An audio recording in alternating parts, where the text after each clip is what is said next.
नाय समुपात्तदशाकृतेः ययैवेदं सच्चिन्निरुपमनिजानन्दनिरतं परब्रह्माप्यादो गुणसमतनूराप्यसृजति अवत्यत्तिप्रेष्ठान् पदमपि नयत्यस्तविपदः परब्रह्माणि सा ननु विजयते मध्रुधि सदा स्वान्तस्थानन्तशय्याय पूर्णज्ञानरसार्णसे उत्तुंगवाक्तरंगाय मध्वदुग्धाब्धये नमः।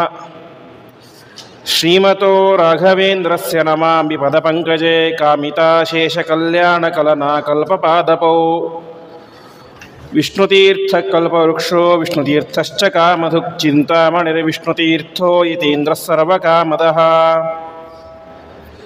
तपस्वाध्याय शुश्रूषा कृष्णपूजारतं मुनिं विश्वेशमिष्टदं वन्दे परिव्राट् चक्रवर्तिनं श्रीगुरुभ्यो नमः।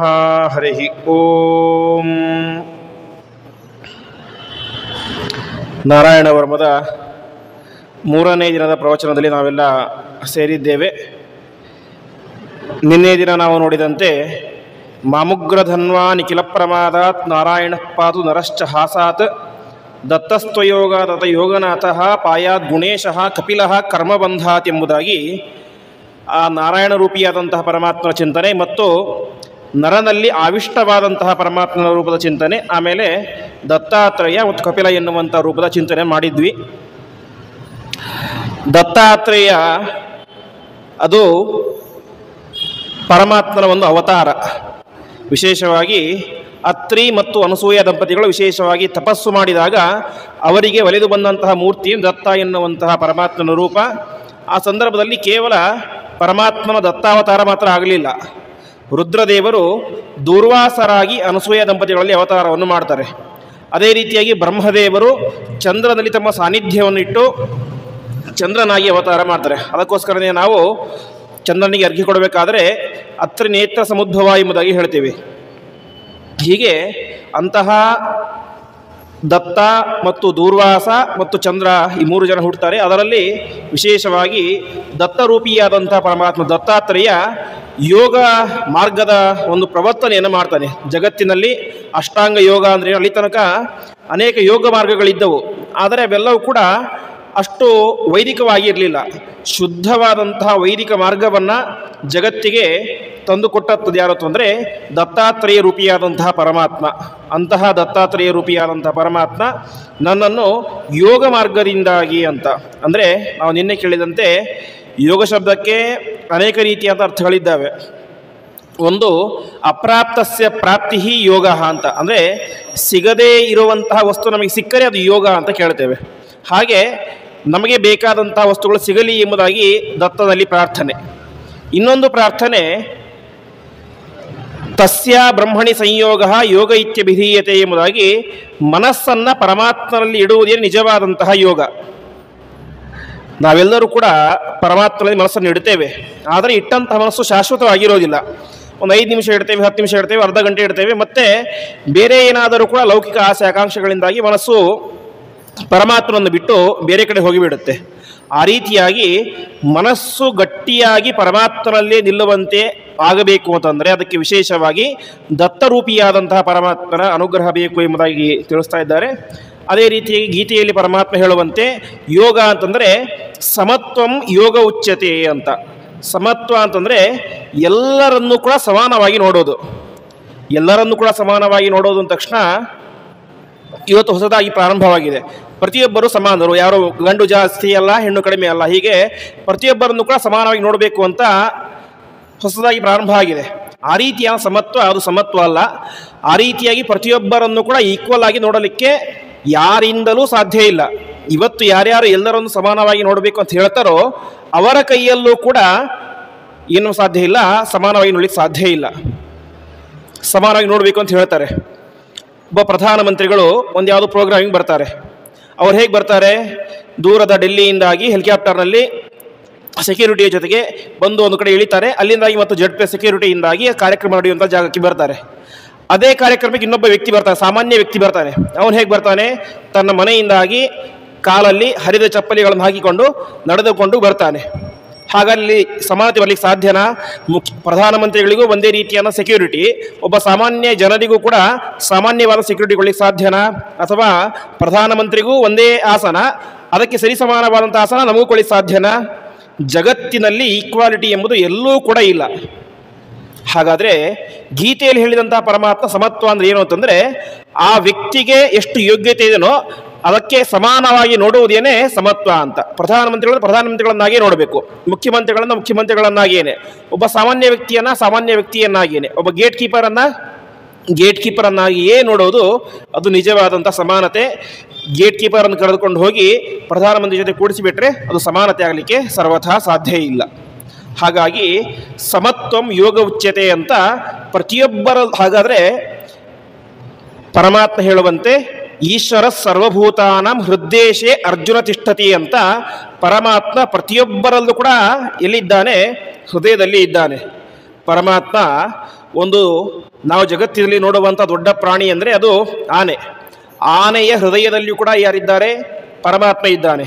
ಸಣ್ಣ ಕ್ರಿಮಿ ಅಂತಂದರೆ ಸೊಳ್ಳೆ ಅಂತ ಇಟ್ಕೊಳ್ಳಿ, ಆ ಸೊಳ್ಳೆಯ ಹೃದಯದಲ್ಲಿ ಯಾರಿದ್ದಾರೆ? ಪರಮಾತ್ಮ ಇದ್ದಾನೆ. ಹೀಗೆ ಎಲ್ಲ ಕಡೆಯೂ ಕೂಡ ಪರಮಾತ್ಮನನ್ನು ಸಮಾನವಾಗಿ ಕಾಣುವುದೇನೆ ನಿಜವಾದಂತಹ ಯೋಗ. ಹೀಗೆ ಯೋಗಕ್ಕೆ ಅನೇಕ ರೀತಿಯಾದಂಥ ಅರ್ಥ ಇದೆ. ಆ ಸರಿಯಾದಂತಹ ಯೋಗ ಮಾರ್ಗದಲ್ಲಿ ನನ್ನನ್ನು ದತ್ತಾತ್ರೇಯ ರೂಪಿಯಾದಂತಹ ಪರಮಾತ್ಮ ಕರೆದುಕೊಂಡು ಹೋಗಲಿ ಅಂತ ಪ್ರಾರ್ಥನೆ ಮಾಡುವಂಥದ್ದು. ಮುಂದೆ ಪಾಯಾದ್ ಗುಣೇಶಃ ಕಪಿಲ ಕರ್ಮಬಂಧಾತ್ ಅಂತ ಕಪಿಲ ರೂಪಿಯಾದಂತಹ ಪರಮಾತ್ಮ ತಾನು ಸ್ವಯಂ ಯಾವ ದೇವಹೂತಿ ದೇವಿಯನ್ನೇ ಉದ್ಧಾರ ಮಾಡಿದಂತಹ ಪರಮಾತ್ಮ ತನ್ನ ಸಾಮಾನ್ಯವಾಗಿ ಜಗತ್ತಿನಲ್ಲಿ ಕೇಳುತ್ತೇವೆ, ತಾಯಿ ಮಕ್ಕಳನ್ನು ಉದ್ಧಾರ ಮಾಡ್ತಾಳೆ. ತಾಯಿ ಮಕ್ಕಳಿಗೆ ಸರಿಯಾದಂತಹ ಒಂದು ಉಪದೇಶವನ್ನು ಮಾಡಿ ಏನು ಮಾಡ್ತಾಳೆ? ಮಕ್ಕಳನ್ನು ಉದ್ಧಾರ ಮಾಡ್ತಾಳೆ. ತಾಯಿಯೇ ಮೊದಲ ಗುರು, ಮನೆಯೇ ಮೊದಲ ಪಾಠಶಾಲೆ ಅಂತ. ಆದರೆ ದೇವಹೂತಿಯ ಮತ್ತು ಕಪಿಲರ ಒಂದು ಬದುಕಿನಲ್ಲಿ ಇದು ಉಲ್ಟಾ ಆಯಿತು. ದೇವಹೂತಿ ಕಪಿಲರನ್ನು ಉದ್ಧಾರ ಮಾಡಲಿಲ್ಲ, ಹೊರತಾಗಿ ಕಪಿಲ ರೂಪಿಯಾದಂತಹ ಪರಮಾತ್ಮನೇ ದೇವಹೂತಿಯನ್ನು ಉದ್ಧಾರ ಮಾಡಿದ. ವಿಶೇಷವಾಗಿ ಭಾಗವತದಲ್ಲಿ ಬರುವಂತಹ ಕಪಿಲ ಗೀತೆ ಅಂತ ಏನಿದೆ, ಆ ಕಪಿಲ ಗೀತೆಯ ವಿಶೇಷವಾದಂಥ ಉಪದೇಶವನ್ನು ತಾಯಿಗೆ ಮಾಡಿ ಅವಳನ್ನೇ ಉದ್ಧಾರ ಮಾಡಿದಂತಹ ವ್ಯಕ್ತಿ ಅದು ಕಪಿಲ ರೂಪಿಯಾದಂತಹ ಪರಮಾತ್ಮ. ಅಂತಹ ಕಪಿಲ ರೂಪಿಯಾದಂತಹ ಪರಮಾತ್ಮ ನಮ್ಮನ್ನು ಕರ್ಮಬಂಧಾತ್, ಕರ್ಮದ ಬಂಧನದಿಂದಾಗಿ ರಕ್ಷಣೆ ಮಾಡಲಿ ಅಂತ. ಏನಿದು ಕರ್ಮದ ಬಂಧನ ಅಂತ? ಅದಕ್ಕೆ ಶಾಸ್ತ್ರಕಾರರು ಹೇಳ್ತಾರೆ, ಮೊನ್ನೆ ಕುಂಜರ ಶೌಚವತ್ ಅಂತ, ಆನೆಯ ಸ್ನಾನದಂತೆ ನಾವು ಮಾಡುವಂತಹ ಕರ್ಮಗಳ ಪರಿಪಾಕ. ಆನೆಯ ಸ್ನಾನ ಏನು? ಆನೆಗೆ ಸ್ನಾನ ಮಾಡಿಸ್ಬೇಕಂದ್ರೆ ಒಂದು ಬಕೆಟ್ ನೀರು ಸಾಕಾಗೋದಿಲ್ಲ, ತುಂಬ ಲೀಟ್ರ್ ಸಾವಿರ ಗಟ್ಟಲೆ ನೀರು ಬೇಕು. ಅಷ್ಟೆಲ್ಲ ಖರ್ಚು ಮಾಡಿ ಮಾಡಿ ಮಾಡಿ ಮಾಡಿ ಏನು ಮಾಡ್ತಾರೆ? ಆನೆಗೆ ಪಾಪ ಮಾವುತ ಚೆನ್ನಾಗಿ ಸೋಪಿಗೆ ಬಿನೇನೋ ಹಾಕಿ, ಯಾಕೆ ಸ್ನಾನ ಡೈಲಿ ಮಾಡಿಸೋದಲ್ಲ ಆನೆಗೆ, ಯಾವ ತಿಂಗಳಿಗೊಮ್ಮೆ ಮಾಡಿಸೋದು. ಅಷ್ಟೆಲ್ಲ ಮಾಡಿ ಸ್ನಾನ ಮಾಡಿಸ್ತಾನೆ. ಸ್ನಾನ ಮಾಡಿಸಿದ್ಮೇಲೆ ಏನಾಗುತ್ತೆ? ಆನೆ ಸುತ್ತಮುತ್ತಲಿರುವಂಥ ಕೆಸರನ್ನು ಮರಳಂತನ ಮೇಲೆ ಹಾಕೊಂಡ್ಬಿಡ್ತೀವಿ, ಉಸಿರನ್ನ ಹಾಕೊಂಡ್ಬಿಡ್ತೀವಿ, ಮಣ್ಣನ್ನು ಹಾಕೊಂಡ್ಬಿಡುತ್ತೆ. ಮತ್ತೆ ಆನೆಯ ಮೈ ಏನಾಯಿತು? ಯಥಾವತ್ತಾಗಿ ಕೊಳೆಯ ಹಾಗೆ ಹೋಗಿಬಿಡ್ತು. ಇದನ್ನೇನು ಕರೀತಾರೆ? ಕುಂಜರ ಶೌಚ ಅಂತ. ಅಷ್ಟೆಲ್ಲ ಖರ್ಚು ಮಾಡಿ ಸಮಯ ವ್ಯರ್ಥ ಮಾಡಿ ಸ್ನಾನ ಮಾಡಿಸಿದ, ಮತ್ತೆ ಆನೆ ಮೈ ಏನಾಯಿತು? ಮತ್ತೆ ಕೊಳೆಯಾಗಿ ಬಿಡ್ತು ಅಂತ. ಹಾಗೆ ಇದನ್ನೇ ದಾಸರು ಹೇಳ್ತಾರೆ, ಕೆಸರಿಂದ ಕೆಸರ ತೊಳೆದಂತೆ ಕರ್ಮದ ಪಥವು ಅಂತ. ಅಂದರೆ ನಾವು ಏನೋ ಒಂದು ಕೆಟ್ಟ ಕರ್ಮ ಮಾಡ್ತೇವೆ, ನಮ್ಮಿಂದಾಗಿ ಮನುಷ್ಯರ ಮೇಲೆ ಕೆಟ್ಟದಾಗೋದು ಸಹಜ, ಪಾಪ ಮಾಡೋದು ಸಹಜ. ಪಾಪಕರ್ಮಗಳನ್ನು ಮಾಡ್ತೇವೆ. ಆ ಪಾಪಕರ್ಮಗಳನ್ನು ತೊಳೆದುಕೊಳ್ಬೇಕಾದ್ರೆ ನಾವೇನು ಮಾಡ್ತೇವೆ? ಒಂದು ಯಾವುದೋ ಯಜ್ಞ ಮಾಡ್ತೇವೆ, ಯಾಗ ಮಾಡ್ತೇವೆ, ಏನೋ ಒಂದನ್ನು ಮಾಡ್ತೇವೆ, ದೇವರಿಗೆ ಅರ್ಚನೆ ಮಾಡ್ತೇವೆ, ಏನೋ ಒಂದು ಮಾಡ್ತೇವೆ. ಆ ಕರ್ಮ ಮಾಡಿದಾಗ ಏನಾಗುತ್ತೆ? ನಾವೆಲ್ಲರೂ ಕೂಡ ಮನುಷ್ಯರು. ಯಾವುದೇ ಕರ್ಮವನ್ನು ಕೂಡ ಪರಿಪೂರ್ಣವಾಗಿ 100% ಸರಿಯಾಗಿ ಮಾಡಲಿಕ್ಕೆ ಸರ್ವಥಾ ಸಾಧ್ಯ ಇಲ್ಲ. ಹಾಗಾಗಿ ಆ ಒಂದು ಕರ್ಮವನ್ನು ಮಾಡಿದಾಗ ಏನಾಗುತ್ತೆ? ಅದರಲ್ಲಿ ಮತ್ತೆ ಏನಾಗುತ್ತೆ? ಲೋಪದೋಷಗಳು ಹಾಗೆ ಆಗ್ತವೆ. ನಿಯಮ ಇದೆ. ಒಂದು ಹೋಮ ಮಾಡ್ತೀವಿ ಅಂತ ಅಂದ್ಕೊಳ್ಳಿ. ಒಂದು ಹೋಮ ಮಾಡಿದಾಗ ಹೋಮಕ್ಕೆ ಚರು ಅಂತ ಅನ್ನವನ್ನು ಹಾಕಬೇಕು. ಅದೇ ರೀತಿ ತುಪ್ಪವನ್ನೆಲ್ಲ ಹಾಕಬೇಕು. ತುಪ್ಪ ಹಾಕಲಿಕ್ಕೆ ನಿಯಮ ಏನು ಅಂತಂದರೆ, ಅವತ್ತಿನ ದಿವಸವೇ ತೆಗೆದಂತಹ ಬೆಣ್ಣೆಯಿಂದಾಗಿ ಅವತ್ತೇ ಯಜಮಾನನ ಹೆಂಡತಿ ಚೆನ್ನಾಗಿ ಅದನ್ನು ಇದ್ದಿಲ ಒಲೆ ಮೇಲೆ ಕಾಸಿಕೊಂಡು ತುಪ್ಪ ಮಾಡಿ ಆಹುತಿಯನ್ನು ಹಾಕಬೇಕು ಗಂಡನ ಮೂಲಕ ಅಂತ. ಆದರೆ ಇವತ್ತು ನಾವು ಮಾಡೋದೇನು? ಯಾವುದು ನಂದಿನಿ ತುಪ್ಪ ತರ್ತೇವೆ, ಹಾಕಿಬಿಡ್ತೇವೆ. ಇವತ್ತು ಅದು ಕೂಡ ಅಸ್ತವ್ಯಸ್ತ ಆಗಿಬಿಟ್ಟಿದೆ. ಒಂದು ಗ್ರಂಥಿಕೆ ಅಂಗಡಿಗೆ ಹೋಗಿ ತುಪ್ಪ ಕೊಡಿ ಅಂತ ಕೇಳ್ತಾರೆ. ಹೋಮದ ತುಪ್ಪ ಬೇಕಾ, ತಿನ್ನೋ ತುಪ್ಪ ಬೇಕಾ ಅಂತ. ಅಂದರೆ ಹೋಮದ ತುಪ್ಪವನ್ನು ತಿನ್ನಲಿಕ್ಕೆ ಸಾಧ್ಯನೇ ಇಲ್ಲ, ಅದೆಲ್ಲ ಪ್ರಾಣಿಗಳ ಮೇಧಸ್ಸಿನಿಂದ ಕೂಡಿದಂಥದ್ದು. ಅಂತಹ ಅಶುದ್ಧವಾದಂಥ ತುಪ್ಪವನ್ನು ಹೋಮಕ್ಕೆ ಹಾಕುವ ಪರಿಸ್ಥಿತಿ ಬರುತ್ತೆ. ಹೀಗೆ ಇದು ಒಂದಲ್ಲ ಎರಡಲ್ಲ ಅನೇಕ ರೀತಿಯಾದ ಲೋಪದೋಷಗಳು ಕರ್ಮ ಮಾಡಿದಾಗೆ ಆಗ್ತವೆ. ಹಾಗಾಗಿ ಒಂದು ಕರ್ಮದಿಂದ ಬಂದಂತಹ ಪಾಪವನ್ನು ತೊಳೆದುಕೊಳ್ಳಲಿಕ್ಕೆ ಅಂತ ಇನ್ನೊಂದು ಕರ್ಮ ಮಾಡ್ತೇವೆ. ಅದರಿಂದ ಏನಾಗುತ್ತೆ, ಇನ್ನಷ್ಟು ಪಾಪವೇ ಬರುತ್ತೆ. ಹೇಗೆ? ಕುಂಜರ ಶೌಚವತ್ತು, ಆನೆಗೆ ಸ್ನಾನ ಮಾಡಿಸಿದಂತೆ. ಆನೆಗೆ ಕಷ್ಟಪಟ್ಟು ಸ್ನಾನ ಮಾಡಿಸಿದ್ವಿ, ಮತ್ತೆ ಧೂಳು ಬಂತು. ಕಷ್ಟಪಟ್ಟು ಹೋಮಾದಿಗಳನ್ನು ಮಾಡಿದ್ವಿ, ಮತ್ತೆ ಇನ್ನೊಂದಿಷ್ಟು ಪಾಪ ಬಂತು. ಸಂಪೂರ್ಣ 100ಕ್ಕೆ 100 ಪಾಪ ಬರುತ್ತೆ ಅಂತ ಹೇಳ್ತಾ ಇಲ್ಲ, ಆದರೆ ಒಂದಿಷ್ಟು ದೋಷಗಳು ಬಂದೇ ಬರ್ತವೆ. ಅದಕ್ಕೆ ಕರ್ಮಣ ಕರ್ಮ ನಿರಹಾರ ನಹಿ ಆತ್ಯಂತಿಕ ಮಿಶ್ಯತೆ ಅಂತ ಒಂದು ಕರ್ಮದಿಂದಾಗಿ ಇನ್ನೊಂದು ಕರ್ಮವನ್ನು ಸಂಪೂರ್ಣವಾಗಿ ತೊಳಿಲಿಕ್ಕೆ ಸಾಧ್ಯವೇ ಇಲ್ಲ ಅಂತ ಶಾಸ್ತ್ರಗಳು ಹೇಳ್ತವೆ. ಹಾಗಾದರೆ ಕರ್ಮವನ್ನು ಮಾಡಲೇಬಾರ್ದ ನಾವು? ಕರ್ಮ ಮಾಡಿದ್ರೆ ಏನಾಗುತ್ತೆ? ಕರ್ಮ ನಮಗೆ ಬಂದು ಅಂಟ್ಕೊಳ್ಳುತ್ತೆ. ಹಾಗೆ ಕರ್ಮ ಮಾಡೋದನ್ನು ಬಿಟ್ಬಿಟ್ರೆ ಒಳ್ಳೇದಲ್ಲ ಅಂತ ಹೇಳಿದ್ರೆ ಅದಕ್ಕೆ ಹೇಳ್ತಾರೆ, ಉಪನಿಷತ್ತು ಹೇಳ್ತೀವಿ, ಈಶಾವಾಸ್ಯ ಉಪನಿಷತ್ತು, ಕುರ್ಮನ್ನೇವೇಹ ಕರ್ಮಾಣಿ ಜಿಜೀವಿಷೇ ಶತಗಂ ಸಮಾಹ ಅಂತ. ಒಬ್ಬ ವ್ಯಕ್ತಿ ಎಷ್ಟು ವರ್ಷಗಳ ಕಾಲ ಬದುಕಿರ್ತಾನೋ ಅಲ್ಲಿ ಕುರ್ವನ್ನೇವೇಹ ಕರ್ಮಾಣಿ, ಕರ್ಮಗಳನ್ನು ಮಾಡ್ತಾನೆ ಬದುಕಿರಬೇಕು. ಇದೊಳ್ಳೆ ಸರಿಯಾಯಿತು. ಕರ್ಮ ಮಾಡಿದರೆ ಪಾಪ ಅಂಟುತ್ತೆ, ಕರ್ಮ ಮಾಡೋದು ಬೇಡ ಅಂತ ಹೇಳ್ಬಿಟ್ರೆ ಉಪನಿಷತ್ತು ಹೇಳ್ತಾ ಇದೆ ಸಾಯುವ ತನಕ ಕರ್ಮಗಳನ್ನು ಮಾಡ್ತಾನೇ ಇರಬೇಕು ಅಂತ. ಮತ್ತೇನಿದರ ಕೊನೆ ಎಲ್ಲಿಗೆ ಅಂತ. ಅದಕ್ಕೆ ಕಪಿಲ ರೂಪಿಯಾದಂಥ ಪರಮಾತ್ಮ ಹತ್ಯೆ ಪ್ರಾರ್ಥನೆ ಮಾಡಬೇಕು ಅಂತೆ. ಪರಮಾತ್ಮ ಆ ಕರ್ಮ ನಮ್ಮನ್ನು ಬಂಧನ ಮಾಡದೇ ಇರಲಿ ಅಂತ. ಇದು ಒಂದು ಪ್ರಾರ್ಥನೆ. ನಾವು ಪ್ರಾಕ್ಟಿಕಲ್ ಆಗಿ ಹೇಗೆ ಮಾಡಬೇಕು ಅಂತಂದರೆ, ಪ್ರತಿಯೊಂದು ಕರ್ಮಗಳನ್ನು ಕೂಡ ನನ್ನ ಒಳಗಡೆ ನಿಂತುಕೊಂಡು ಪರಮಾತ್ಮ ಮಾಡಿಸ್ತಾ ಇದ್ದಾನೆ ಎನ್ನುವಂತಹ ಗಟ್ಟಿಯಾದಂಥ ನಂಬಿಕೆ ಇರಬೇಕು. ಇದು ಒಂದು. ಇನ್ನೊಂದು ಸಂಕಲ್ಪ. ನಮಗೇನೋ ಬೇಕು ಅಂತ ಕರ್ಮ ಮಾಡೋದಲ್ಲ, ಪರಮಾತ್ಮನಃ ಪ್ರೇರಣೆಯ ಪ್ರೀತ್ಯರ್ಥಂ. ಕೊನೆಗಿಷ್ಟೆಲ್ಲ ಆದ ಮೇಲೆ ಸುಪ್ರೀತೋ ವರದೋ ಭವತು ಶ್ರೀಕೃಷ್ಣಾರ್ಪಣಮಸ್ತು ಅಂತ. ಒಟ್ಟಿನಲ್ಲಿ ಕರ್ಮದ ಮಧ್ಯಭಾಗದ, ಕರ್ಮದ ಪ್ರಾರಂಭದ ಭಾಗದ, ಕರ್ಮದ ಕೊನೆಯ ಭಾಗ ಎಲ್ಲ ಕಡೆಯೂ ಕೂಡ ಪರಮಾತ್ಮ ನೀನೇ ನಮ್ಮೊಳಗಡೆ ನಿಂತುಕೊಂಡು ನಿನ್ನ ಪೂಜೆ ನೀನೇ ಮಾಡಿಸ್ಕೊಳ್ತಾ ಇದ್ದೀಯ ಅಂತ ಅನುಸಂಧಾನದಿಂದಾಗಿ ಕೊನೆಗೆ ಎಲ್ಲ ಕರ್ಮವನ್ನು ಕೂಡ ಪರಮಾತ್ಮನಿಗೆ ಸಮರ್ಪಣೆ ಮಾಡಿದಾಗ ಆ ಕರ್ಮ ಏನಾಗುತ್ತೆ, ನಮಗೆ ಬಂಧಕ ಆಗೋದಿಲ್ಲ. ಪರಮಾತ್ಮ ಅದನ್ನೇ ಗೀತೆಯನ್ನೇ ಹೇಳ್ತಾನೆ, ಯತ್ ಕರೋಷಿ ಯದಶ್ನಾಸಿ ಯಜ್ಜುಹೋಸಿ ದದಾಸಿ ಯತ್ ತಪಸ್ಯಸಿ ಕೌಂತೆಯ ತತ್ಕುರುಷ್ವ ಮದ್ ಅರ್ಪಣಂ. ನನಗೆ ಅರ್ಪಣೆ ಮಾಡು. ಅರ್ಪಣೆ ಮಾಡಿದಾಗ ಏನಾಗುತ್ತೆ, ಅದರಿಂದ ಬರುವಂಥ ಪುಣ್ಯ ಭಾಗ ನನಗೆ ಪೂರ್ತಿಯಾಗಿ ಬರುತ್ತೆ, ಪಾಪ ಬರೋದಿಲ್ಲ, ಕರ್ಮದ ಲೇಪ ಬಂಧನ ಆಗೋದಿಲ್ಲ ಅಂತ. ಹೀಗೆ ಇಂತಹ ಒಂದು ಕರ್ಮದ ಬಂಧನದಿಂದಾಗಿ ನಮ್ಮನ್ನು ವಿಶೇಷವಾಗಿ ಕಪಿಲಃ ಕರ್ಮಬಂಧನ, ಕಪಿಲ ರೂಪಿಯಾದಂತಹ ಪರಮಾತ್ಮ ನಮಗೆ ಕರ್ಮದ ಬಂಧನಕ್ಕೆ ಒಳಗಾಗದಂತೆ ಕಾಪಾಡಲಿ. ಮುಂದೆ ಸನತ್ಕುಮಾರೋ ಅವತು ಕಾಮದೇವಾತ್ ಹಯಶೀರ್ಷೋ ಮಾಂ ಪತಿ ದೇವಹೇಳನಾಥ್ ದೇವರ್ಷಿವರ್ಯ ಪುರುಷಾಂತರಾರ್ಚನಾತ್ ಕೂರ್ಮೋ ಹರಿರ್ಮಾಂ ನಿರಯಾತ್ ಅಶೇಷಾತ್. ಮುಂದಿನ ರೂಪ ಪರಮಾತ್ಮನ ಸನತ್ಕುಮಾರ ಎನ್ನುವಂತಹ ರೂಪ. ಸನತ್ಕುಮಾರ ರೂಪ ಅಂದ ತಕ್ಷಣ ನಾವು ಇವತ್ತು ಕೇಳುವಂತಹ ಬ್ರಹ್ಮದೇವರ ಮಕ್ಕಳಾದಂತಹ ಸನಕ ಸನಂದನಾದಿಗಳು ಅವರಲ್ಲ, ಅವರು ಬ್ರಹ್ಮದೇವರ ಮಕ್ಕಳು. ಆದರೆ ಪರಮಾತ್ಮನದ್ದೇ ಒಂದು ರೂಪ ಅಂತ ಇದೆ, ಸನತ್ಕುಮಾರ ಎನ್ನುವಂತಹ ರೂಪ. ಅದರ ಅರ್ಥ ಏನು ಅಂತಂದರೆ, ಸನತ್ಕುಮಾರ ಯಾವಾಗಲೂ ಕೂಡ ಕುಮಾರ ರೂಪದಲ್ಲಿ ಇರುವುದು ಅಂತ. ಅಂದರೆ ಅದಕ್ಕೆ ವಯಸ್ಸಾಗೋದು. ಈಗ ರಾಮರೂಪ ಹಾಗಲ್ಲ. ರಾಮರೂಪ ಭೂಮಿ ಮೇಲೆ ಹುಟ್ಟಿದಾಗ ಸಾಮಾನ್ಯ ಮಕ್ಕಳಂತೆ ಇತ್ತು. ಬೆಳೀತು ಕುಮಾರಾವಸ್ಥೆ ಬಂತು, ಮುಂದೆ ಗಟ್ಟಿ ಒಂದು ವೃದ್ಧಾಪ್ಯ ಬಂತು, ವಯಸ್ಸಾಯ್ತು. ಹೀಗೆ ಈ ರೂಪ ಇರುತ್ತೆ. ಆದರೆ ಕೃಷ್ಣ ರೂಪಕ್ಕೂ ಹಾಗೆ. ಕೃಷ್ಣ ರೂಪ ಹುಟ್ಟಿದಾಗಲೇ 16 ವರ್ಷದ ಬಾಲಕನಂತೆ ಇರಲಿಲ್ಲ, ಹುಟ್ಟಿದಾಗ ಸಾಮಾನ್ಯ ಶಿಶುವಿನಂತೆ ಇದ್ದ. ಆದರೆ ಈ ಸನತ್ಕುಮಾರ ರೂಪ ಹಾಗಲ್ಲ, ಯಾವಾಗಲೂ ಕೂಡ ಕೌಮಾರಾವಸ್ಥೆ. ಕೌಮಾರ ಅಂತಂದರೆ ಒಟ್ಟು ಒಂದು 14-16 ವರ್ಷದ ಸುಂದರ ಯೌವನ ತಾರುಣ್ಯ, ಆ ಅವಸ್ಥೆಯಲ್ಲಿಯೇ ಯಾವಾಗಲೂ ಇರುವಂತಹ ರೂಪ ಅದು ಸನತ್ಕುಮಾರ ಎನ್ನುವಂತಹ ರೂಪ. ಅಂತಹ ಸನತ್ಕುಮಾರ ಎನ್ನುವಂತಹ ರೂಪ ವಿಶೇಷವಾಗಿ ಸನತ್ಕುಮಾರೋ ಅವತ್ತು ಕಾಮದೇವಾತ್, ನಮ್ಮನ್ನ ಕೆಟ್ಟ ಕಾಮನೆಗಳಿಂದಾಗಿ ರಕ್ಷಣೆ ಮಾಡಲಿ ಅಂತ. ಪುರುಷಾರ್ಥಗಳನ್ನು ಹೇಳಬೇಕಾದ್ರೆ ಧರ್ಮ, ಅರ್ಥ, ಕಾಮ, ಮೋಕ್ಷ ಅಂತ ಹೇಳ್ತಾರೆ. ಪ್ರತಿಯೊಬ್ಬ ಮನುಷ್ಯನಿಗೂ ಬೇಕೇ ಬೇಕು ಧರ್ಮಾಚರಣೆ. ಪ್ರತಿಯೊಬ್ಬನು ಮಾಡಲೇಬೇಕು. ಧರ್ಮಾಚರಣೆ ಮಾಡಲಿಕ್ಕೆ ಏನು ಬೇಕು? ಅರ್ಥ ಬೇಕು, ದುಡ್ಡು ಬೇಕು. ಮತ್ತು ಕಾಮ 2 ರೀತಿ ಇದೆ. ಒಂದು ಕೆಟ್ಟ ಕಾಮನೆ, ಇನ್ನೊಂದು ಒಳ್ಳೆಯ ಕಾಮನೆ ಅಂತ. ಕಾಮ ಅಂದರೆ ಇವತ್ತು ನಾವು ಕನ್ನಡದಲ್ಲಿ ನೋಡುವಂಥ ಕೆಟ್ಟ ಅರ್ಥ ಅದಕ್ಕಿಲ್ಲ. ಸಂಸ್ಕೃತದಲ್ಲಿ ಕಾಮ ಶಬ್ದಕ್ಕೆ ಇಷ್ಟೇ ಅರ್ಥ, ಬಯಕೆ ಅಂತ. ಅದು ಕೆಟ್ಟ ಬಯಕೆಯೂ ಆಗಬಹುದು, ಒಳ್ಳೆಯ ಬಯಕೆಯೂ ಆಗಬಹುದು. ಅದಕ್ಕೆ ಭೀಮಸೇನ ದೇವರು ಹೇಳ್ತಾರೆ, ಕಾಮ ಎಂಬುದು ತುಂಬ ದೊಡ್ಡ ಪುರುಷಾರ್ಥ ಅಂತ ಹೇಳ್ತಾರೆ ಒಂದು ಸಂದರ್ಭದಲ್ಲಿ ಕೃಷ್ಣನ ಮುಂದೆ. ಪಾಂಡವರೆಲ್ಲ ಇರ್ತಾರೆ. ಆವಾಗ ಪಾಂಡವರಿಗೆ ತುಂಬ ತಲೆಬಿಸಿಯಾಗ್ಬಿಡುತ್ತೆ. ಇದೇನಿದು, ಯಾರೂ ಬಯಸದೇ ಇರುವಂತಹ ಕಾಮವನ್ನು ಭೀಮಸೇನ ಶ್ರೇಷ್ಠ ಅಂತ ಹೇಳ್ತಾ ಇದ್ದಾನಲ್ಲ ಅಂತ. ಆವಾಗ ಭೀಮಸೇನ ದೇವರು ಹೇಳ್ತಾರೆ, ಹೌದು, ಕಾಮವೇ ಶ್ರೇಷ್ಠ, ಆದರೆ ಕೆಟ್ಟ ಕಾಮನೆಯಲ್ಲ, ಒಳ್ಳೆಯ ಕಾಮನೆ ಅಂತ. ಇವತ್ತು ಪ್ರವಚನ ಆಗ್ತಾ ಇದೆ, ನೀವು ಕೇಳ್ತಾ ಇದ್ದೀರಿ. ನೀವು ಇಲ್ಲಿ ಯಾಕೆ ಬಂದಿದ್ದೀರಿ? ಪ್ರವಚನವನ್ನು ಕೇಳಬೇಕು ಎಂಬಂತಹ ಒಳ್ಳೆಯ ಕಾಮನೆಯಿಂದ, ಬಯಕೆಯಿಂದ ಬಂದಿದ್ದೀರಿ. ನಾನು ಯಾಕೆ ಬಂದಿದ್ದೇನೆ? ಪ್ರವಚನ ಹೇಳಬೇಕಂತ ಒಳ್ಳೆಯ ಬಯಕೆಯಿಂದ ಬಂದಿದ್ದೇನೆ. ಈ ಪ್ರವಚನ ಕೇಳಬೇಕು ಮತ್ತು ಹೇಳಬೇಕು ಅಂತ ಕಾಮವೇ ನಮಗೆ ಬರದೇ ಹೋದರೆ ಬರ್ಲಿಕ್ಕೆ ಸಾಧ್ಯನಾ? ಪರಮಾತ್ಮ ತತ್ವಜ್ಞಾನ ಬರ್ಲಿಕ್ಕೆ ಸಾಧ್ಯನಾ? ನಮಗೆ ಇಲ್ಲ. ಹಾಗಾಗಿ ಕೆಟ್ಟ ಕಾಮನೆ ಇರಬಾರದು, ಒಳ್ಳೆಯ ಕಾಮನೆ ಇರಬೇಕು. ಹಾಗಾಗಿ ಸನತ್ಕುಮಾರ ಎನ್ನುವಂಥ ಪರಮಾತ್ಮನ ರೂಪ ನಮ್ಮನ್ನ ಕೆಟ್ಟ ಕಾಮನೆಗಳಿಂದಾಗಿ ರಕ್ಷಣೆ ಮಾಡಲಿ ಅಂತ.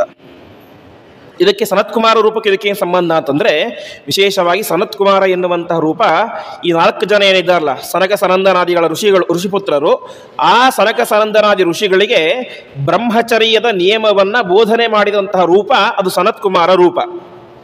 ಹಾಗಾಗಿ ಕಾಮದ ನಿಗ್ರಹವನ್ನು ಹೇಗೆ ಮಾಡಬೇಕು ತಿಳಿಸಿದಂತಹ ರೂಪ ಅಂತಹ ಸನತ್ಕುಮಾರ ರೂಪ ನಮಗೆ ವಿಶೇಷವಾಗಿ ಕಾಮದೇವನಿಂದಾಗಿ ನಮ್ಮನ್ನು ರಕ್ಷಣೆ ಮಾಡಲಿ ಅಂತ ಆಯಿತು. ಆಮೇಲೆ ಹಯಶೀರ್ಷೋ ಮಾಂ ಪಥಿ ದೇವ ಹೇಲನಾಥ್, ಇದು ನಮ್ಮೆಲ್ಲರಿಂದಲೂ ಕೂಡ 100% ಆಗೇ ಆಗುವಂಥ ಒಂದು ದೋಷ. ಯಾವುದು ಅಂತಂದರೆ ಪಥಿ ದೇವ ಹೇಲನ. ನಮ್ಮ ಮನೆ ಇಲ್ಲಿಂದ 1 ಕಿಲೋಮೀಟರ್ ಇದೆ ಅಂತ ಅಂದ್ಕೊಳ್ಳಿ.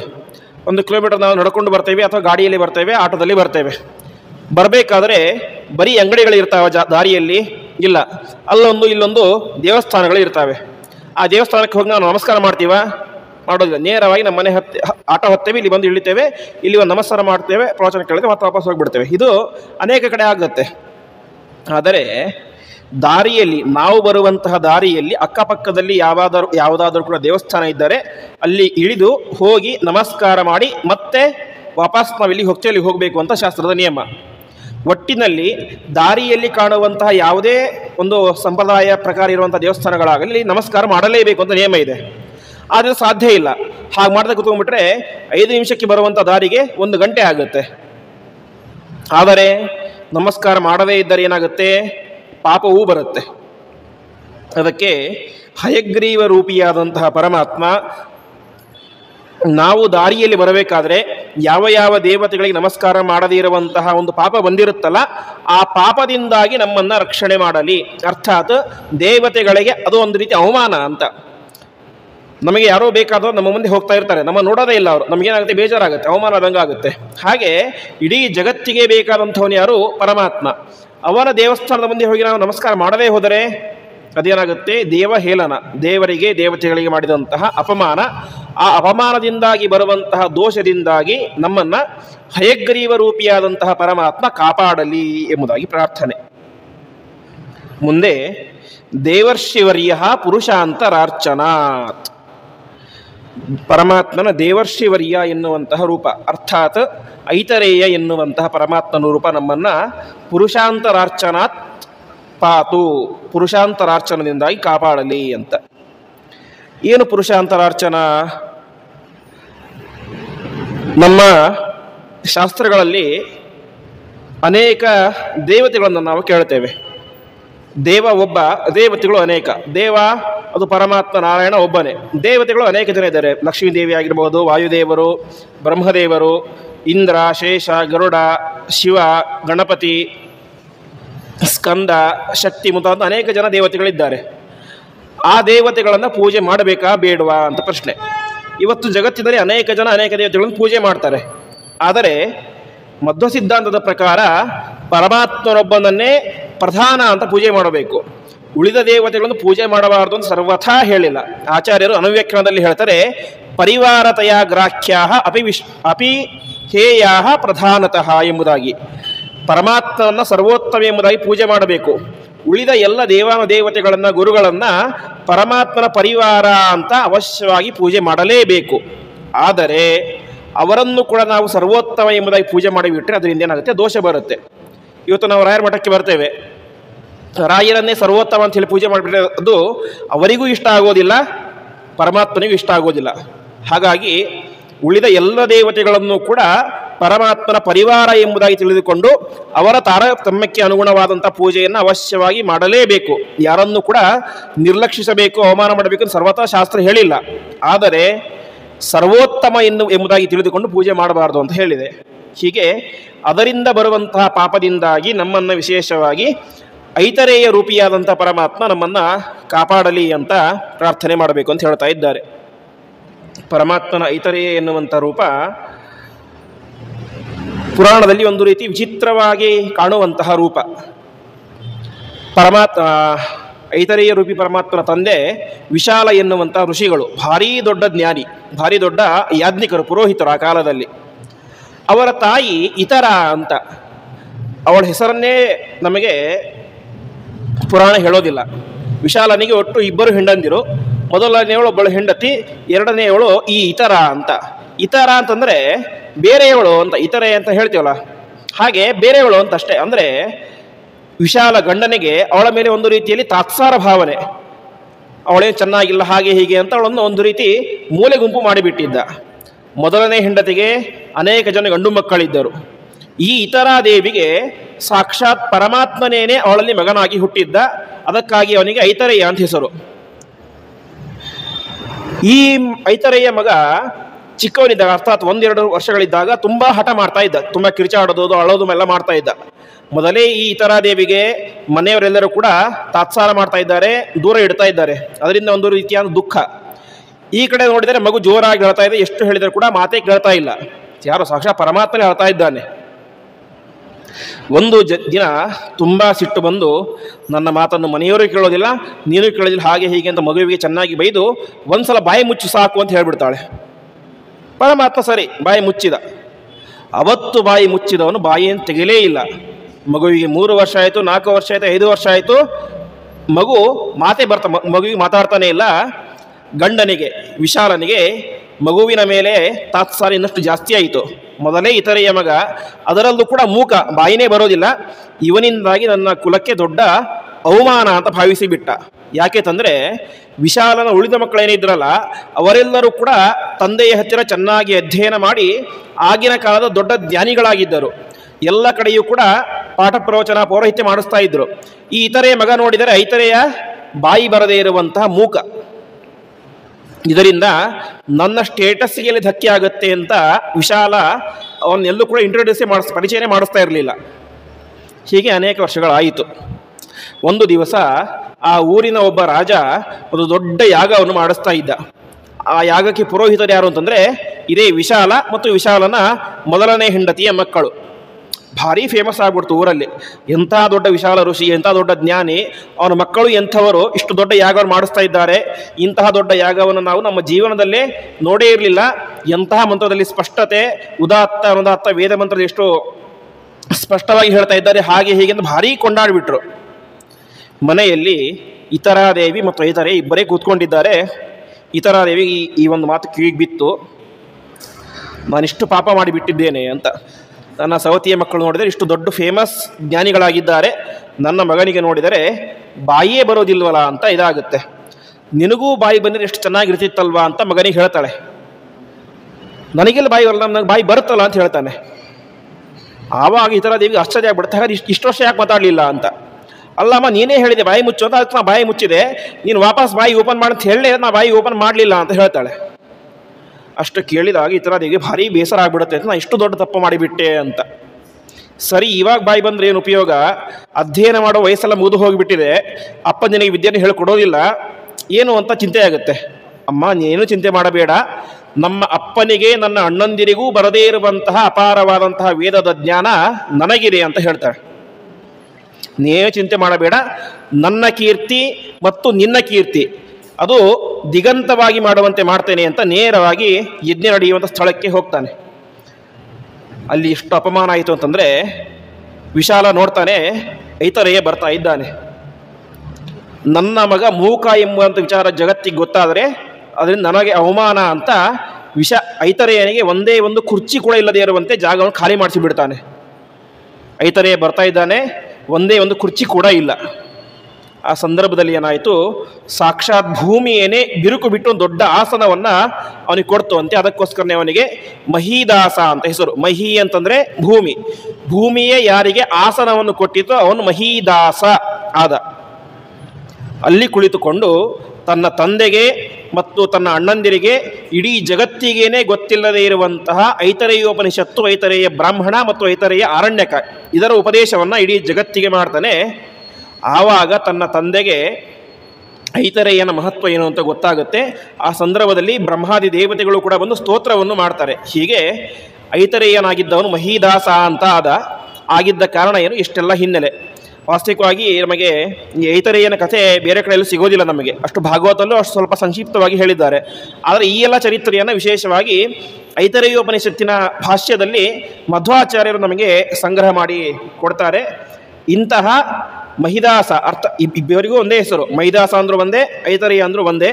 ಅಂತಹ ಐತರೇಯ ರೂಪಿಯ ಅಂತ ಪರಮಾತ್ಮ ನಮ್ಮನ್ನು ಪುರುಷಾಂತರಾರ್ಚನಾತ್, ವಿಶೇಷವಾಗಿ ಪರದೇವತೆಗಳನ್ನು ಸರ್ವೋತ್ತಮ ಎಂಬುದಾಗಿ ಪೂಜೆ ಮಾಡಿದರೆ ಏನು ಪಾಪ ಬರುತ್ತಲ್ಲ ಅದರಿಂದಾಗಿ ಕಾಪಾಡಲಿ. ಮುಂದೆ ಕೂರ್ಮೋ ಹರಿರ್ಮಾಂ ನಿರಯಾದ್ ಅಶೇಷಾತ್, ಕೂರ್ಮರೂಪಿಯಾದಂತಹ ಪರಮಾತ್ಮ ನಮ್ಮನ್ನು ನರಕದಿಂದ ಕಾಪಾಡಲಿ ಅಂತ. ಕೂರ್ಮರೂಪಿಯಾದಂಥ ಪರಮಾತ್ಮ ನರಕದಿಂದ ಕಾಪಾಡೋದು ಅಂತಂದರೆ, ನರಕ ಅಂದರೆ ಅದು ಮೇಲ್ಗಡೆ ಇರೋದು. ಆದರೆ ಒಬ್ಬ ಮನುಷ್ಯ ನರಕಕ್ಕೆ ಹೋದ ಅಂತಂದರೆ ಅದೇನು, ಮನುಷ್ಯನ ಅಧಪಾತ ಅಂತ ಅರ್ಥ. ಮನುಷ್ಯ ಕೆಳಗಡೆ ಬಿದ್ದ ಅಂತ, ಕೆಳಗಡೆ ಅಂದರೆ ಕೆಳಗಿನ ಲೋಕ ಅಂತಲ್ಲ, ನರಕ ಅನ್ನೋದು ಹೀನವಾದದ್ದು ಅದಕ್ಕೆ ಹೋದ ಅಂತ. ಕೂರ್ಮರೂಪಿ ಪರಮಾತ್ಮ ಮಾಡಿದಂತಹ ದೊಡ್ಡ ಅನುಗ್ರಹ ಏನು, ದೇವತೆಗಳು ಮತ್ತು ದೈತ್ಯರು ಸೇರಿಕೊಂಡು ಸಮುದ್ರ ಮಥನ ಮಾಡುವಾಗ ಪರ್ವತ ಕೆಳಗೆ ಹೋಗದಂತೆ ತಾನೇ ಮಾಡಿದ, ಅಧಪಾತ ಆಗದಂತೆ ಅದನ್ನು ಹೊತ್ತುಕೊಂಡ. ಅದನ್ನು ಮಾತ್ರ ಅಲ್ಲ, ಸಮಗ್ರವಾದಂಥ ಬ್ರಹ್ಮಾಂಡವನ್ನೇ ಕೂರ್ಮರೂಪದಿಂದ ಹೊತ್ತುಕೊಂಡಂಥವನು ಪರಮಾತ್ಮ. ಹಾಗಾಗಿ ಪರ್ವತವನ್ನು ಕೆಳಗೆ ಬೀಳದಂತೆ ತಡೆದಂತಹ ಪರಮಾತ್ಮ ನಮ್ಮನ್ನು ಕೂಡ ಜೀವನದಲ್ಲಿ ಕೆಳಗಡೆ ಬಿದ್ದು ನರಕಕ್ಕೆ ಹೋಗದಂತೆ ತಡೆಯಲಿ ಎಂಬುದಾಗಿ ಕೂರ್ಮರೂಪಿಯಾದಂತಹ ಪರಮಾತ್ಮನಲ್ಲಿ ಚಿಂತನೆಯನ್ನು ಮಾಡಬೇಕು ಅಂತ ಹೇಳ್ತಾ ಇದ್ದಾರೆ. ಹೀಗೆ ಸನತ್ಕುಮಾರ ಮತ್ತು ಹೇಗ್ರೀವ ಮತ್ತು ಮಹಿದಾಸ ಕೂರ್ಮರೂಪಿಯಾದಂಥ ಪರಮಾತ್ಮ ಇಷ್ಟರ ಹತ್ತಿರ ಪ್ರಾರ್ಥನೆ ಮಾಡ್ತಾ ಇದ್ದಾರೆ. ಮುಂದೆ ಧನ್ವಂತರಿರ್ಭಗವಾನ್ ಪಾತ್ವಪತ್ಯ ದ್ವಂದ್ವಾದ್ಭಯ ವೃಷಭೋ ನಿರ್ಜಿತಾತ್ಮ ಯಜ್ಞಶ್ಚ ಲೋಕಾದೊತತ್ಕೃತಾನ್ನೋ ಬಲೋಗುಣಾತ್ ಕ್ರೋಧವಶಾದಹೀಂದ್ರ. ಪ್ರಸಿದ್ಧವಾದಂತಹ ಪರಮಾತ್ಮನ ರೂಪ ಧನ್ವಂತರಿ ಎನ್ನುವಂತಹ ರೂಪ. ಧನ್ವ ಅಂದರೆ ರೋಗಗಳು, ಧನ್ವ ಅಂದರೆ ಪಾಪಗಳು. ಅದರಿಂದಾಗಿ ನಮ್ಮನ್ನು ಕಾಪಾಡುವಂಥವನು ಧನ್ವಂತರಿ ರೂಪಿಯಾದಂತಹ ಪರಮಾತ್ಮ. ವಿಶೇಷವಾಗಿ ಧನ್ವಂತರಿ ರೂಪಿಯಾದ ಪರಮಾತ್ಮನ ಅವತಾರ ಆಗಿದ್ದು ನಿಮಗೆಲ್ಲ ಗೊತ್ತೇ ಇರುವಂತೆ ಸಮುದ್ರ ಮಥನ ಸಂದರ್ಭದಲ್ಲಿ. ಆ ಸಮುದ್ರ ಮಥನ ಸಂದರ್ಭದಲ್ಲಿ ವಿಶೇಷವಾಗಿ ಅಮೃತದ ಕಲಶವನ್ನು ಕೈಯಲ್ಲಿ ಹಿಡಿದುಕೊಂಡು ಬಂದು ದೇವತೆಗಳಿಗೆಲ್ಲ ಉದ್ಧಾರವನ್ನು ಮಾಡಿದಂಥ ಪರಮಾತ್ಮನ ದೊಡ್ಡ ರೂಪ ಅದು ಧನ್ವಂತರಿ ಎನ್ನುವಂತಹ ರೂಪ. ಇಲ್ಲಿ ಆಚಾರ್ಯರು ಒಂದು ಈ ನಾರಾಯಣವರದಲ್ಲಿ ಒಂದು ಪದಪ್ರಯೋಗ ಮಾಡಿದ್ದಾರೆ, ಧನ್ವಂತರಿ ಭಗವಾನ್, ಧನ್ವಂತರಿ ದೇವರು ಅಂತ. ಬೇರೆ ಎಲ್ಲೂ ಕೂಡ ದೇವರು ಅಂತ ಪ್ರತ್ಯೇಕವಾಗಿ ಹೇಳಿಲ್ಲ. ಯಾಕೆಂದರೆ ನಮಗೆ ರಾಮ ದೇವರು ಅಂತ ಗೊತ್ತಿದೆ, ನಾರಾಯಣ ದೇವರು ಅಂತ ಗೊತ್ತಿದೆ, ಉಳಿದವರೆಲ್ಲರೂ ಕೂಡ ದೇವರು ಅಂತ ಗೊತ್ತಿದೆ. ಆದರೆ ಧನ್ವಂತರಿ ಎನ್ನುವಂಥ ಹೆಸರಿನ ಒಬ್ಬ ರಾಜ ವಾರಣಾಸಿ ಪಟ್ಟಣವನ್ನು ಆಳ್ತಾ ಇದ್ದ, ಕಾಶಿ ಪಟ್ಟಣವನ್ನು. ಅವನು ವಿಶೇಷವಾಗಿ ಆಯುರ್ವೇದದ ಅನೇಕ ಗ್ರಂಥಗಳನ್ನು ಬರೆದಿದ್ದಾನೆ. ಧನ್ವಂತರಿ ಎನ್ನುವಂತಹ ರಾಜ, ಅವನಲ್ಲಿ ಧನ್ವಂತರಿ ರೂಪಿ ಪರಮಾತ್ಮನ ವಿಶೇಷ ಆವೇಶ ಇತ್ತು ಅಂತ ಹೇಳ್ತಾರೆ. ಹಾಗಾಗಿ ಅವನನ್ನು ನೀವು ಅಂದ್ಕೊಳ್ಬೇಡಿ, ಇಲ್ಲಿ ಹೇಳ್ತಾರೆ ಧನ್ವಂತರಿ ಅಂತಂದರೆ ಅದು ಸಾಕ್ಷಾತ್ ಪರಮಾತ್ಮನೇ ಅಂತ ತಿಳಿಸಲಿಕ್ಕೋಸ್ಕರ ಧನ್ವಂತರಿರ್ ಭಗವಾನ್ ಪಾತು ಅಪಥ್ಯಾತ್. ಅಪಥ್ಯ ಅಂತಂದರೆ ನಾವು ಯಾವುದೋ ಡಾಕ್ಟರ್ ಹತ್ರ ಹೋಗ್ತೇವೆ, ನಮಗೇನೋ ರೋಗ ಬಂದಿದೆ ಅಂತ ಹೇಳ್ತೇವೆ. ಆವಾಗ ಡಾಕ್ಟರ್ ಹೇಳ್ತಾರೆ ಇದು ಮಾತ್ರೆ ತಗೊಳ್ಳಿ, ಅದ್ರ ಜೊತೆಗೆ ಪಥ್ಯ ಮಾಡಿ ಅಂತ ಹೇಳ್ತಾರೆ. ನಾವೇನು ಮಾಡ್ತೇವೆ, ಪಥ್ಯ ಮಾಡೋದಿಲ್ಲ. ಟ್ಯಾಬ್ಲೆಟ್ ಎಷ್ಟು ಬೇಕಾದ್ರೂ ತೊಗೊಳ್ತೇವೆ, ಆದರೆ ಪಥ್ಯ ಮಾಡಲಿಕ್ಕೆ ಸಾಧ್ಯ ಇಲ್ಲ. ಡಾಕ್ಟರ್ ಹೇಳ್ತಾರೆ ಮೆಣಸಿನ್ಕಾಯಿ ತಿನ್ನಬೇಡಿ ಅಂತ. ಮೆಣಸಿನ್ಕಾಯಿ ತಿನ್ನಲಿಕ್ಕೆ ಸಾಧ್ಯನಾ? ಹಸಿ ಮೆಣಸಿನ್ಕಾಯಿ ತಿನ್ನಲೇಬೇಕು. ಇನ್ನೊಂದು ಸೊಪ್ಪು ತಿನ್ನಬೇಡ ಅಂತ ಹೇಳಿ, ಹೀಗೆ ಕೆಲವರು ಮಜ್ಜಿಗೆ ಕುಡಿಬೇಡಿ ಅಂತ ಹೇಳ್ತಾರೆ. ಹೀಗೆ ಅನೇಕ ರೀತಿಯಂಥ ಪಥ್ಯಗಳನ್ನು ಹೇಳ್ತಾರೆ. ಆದರೆ ಪಥ್ಯಗಳನ್ನು ಮಾಡೋದು ತುಂಬ ಕಷ್ಟ. ಆದರೆ ಪಥ್ಯ ಮಾಡದೇ ಹೋದರೆ ರೋಗವಾಸಿ ಆಗೋದಿಲ್ಲ. ಹಾಗಾಗಿ ಏನು ಮಾಡಬೇಕು? ಆ ಸಂದರ್ಭದಲ್ಲಿ ವಿಶೇಷವಾಗಿ ಧನ್ವಂತರಿ ರೂಪಿಯಾದಂತಹ ಪರಮಾತ್ಮನ ಚಿಂತನೆಯನ್ನು ಮಾಡಬೇಕು ಅಂತ ಹೇಳ್ತಾ ಇದ್ದಾರೆ. ಧನ್ವಂತರಿ ಭಗವಾನ್ ಪಾತು ಅಪಥ್ಯಾತ್.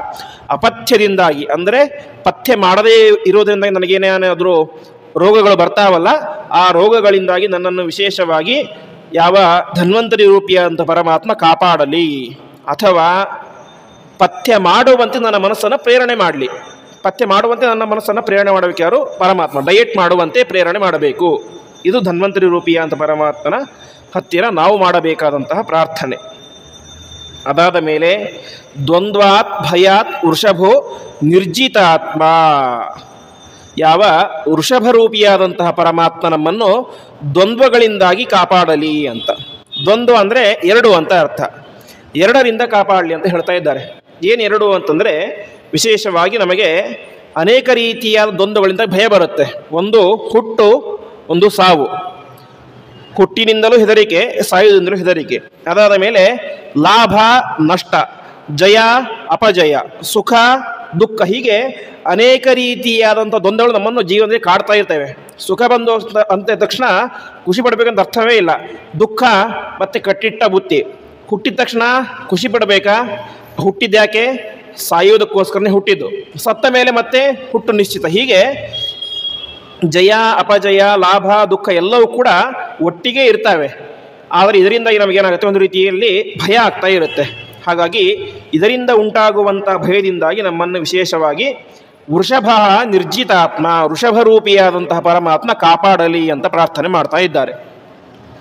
ಈ ವೃಷಭರೂಪಿಯಾದಂಥ ಪರಮಾತ್ಮ ಚರಿತ್ರೆಯು ಕೂಡ ವಿಶೇಷವಾಗಿ ಈ ಭಾಗವತದಲ್ಲಿ ಬರುತ್ತೆ. ವೃಷಭರೂಪಿಯಾದಂಥ ಪರಮಾತ್ಮ ತಾನು ದೊಡ್ಡ ಚಕ್ರವರ್ತಿಯಾಗಿದ್ದ. ಸಮಗ್ರವಾದಂತಹ ಅಖಂಡ ಭೂಮಂಡಲವನ್ನು ಕೂಡ ವೈಭವದಿಂದಾಗಿ ಆಳಿದ ಸಾಕ್ಷಾತ್ ಪರಮಾತ್ಮನೇನೆ.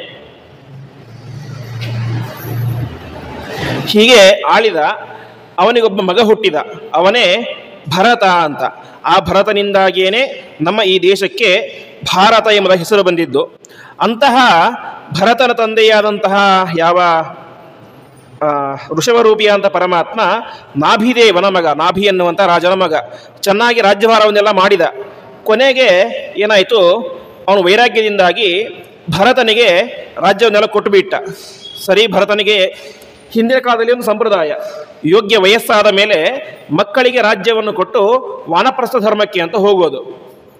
ಆದರೆ ಈ ವೃಷಭರೂಪಿಯ ಅಂತ ಪರಮಾತ್ಮ ಸ್ವಲ್ಪ ವಿಚಿತ್ರವಾಗಿ ಹೋದ. ರಾಜ್ಯದಿಂದ ಹೋಗಬೇಕಾದ್ರೆ ಸಾಮಾನ್ಯವಾಗಿ ಹೇಗೆ ಹೋಗ್ತಾರೆ?